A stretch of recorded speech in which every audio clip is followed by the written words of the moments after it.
Alright, your induction tube inspection criteria scope. The purposes of the document is outlined general guidelines of inspection induction tubes at regular intervals, recommendation hydrochloric acid or other services. The inspection process should start after 5 years of being put in service and continuing every 5 years of service time. When inspecting induction tube, make sure to remove the entire tube from the tank car. The induction tube may be discolored compared with the new color.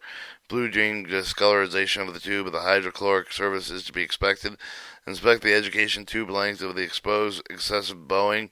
If the induction tube is no longer naturally hangs over the sump, replacement is recommended. Inspect 2 inches area with the tube beneath the flange of the stress crack area shown in Figure 1. Stress cracks typically from where flange meets in the tube of the underside of the heightened mechanical stress generally used. If the stress cracks are visually present inner and outer diameter of the tube, immediate replacement is recommended. If the induction tube is deemed fit for service or the flex end should be replaced.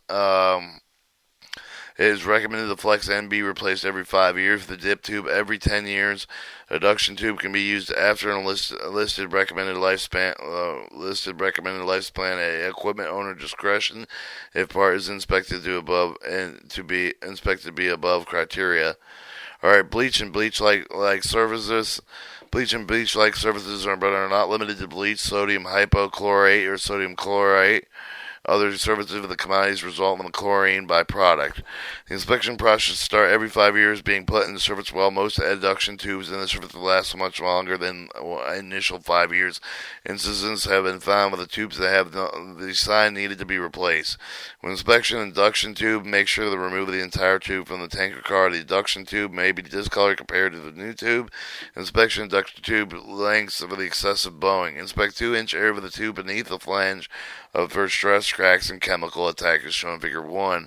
Chemical attack will present itself excessive whitening and stress cracks typically from where the flange meets the tube and the underside due to the heightened mechanical stress from general use. If the stress cracks are visually present in the inner and outer diameter of the tube, immediately replace it for immediate replacement is recommended. If the induction tube is deemed fit for service, the flex end should replace it. Recommended with the flex end replaced every 5 years. After the first 5 years, service recommended with the induction tube be changed with regular interval. Stress cracks and enhanced chemical attack have been noted in some tubes as early as 6 years of service. So Figure 1 shows the inspection for cracks and corrosions in your induction tube. Figure 2 shows stress cracks and examples. Alright, this revision and the revision MJ1, revision date 3/17/2020. Hydrogen chloride number 6, add an induction tube can be used with a list of recommended lifespan. Equipment owner discretion if part is inspected above criteria. So that was your education induction tube inspection criteria.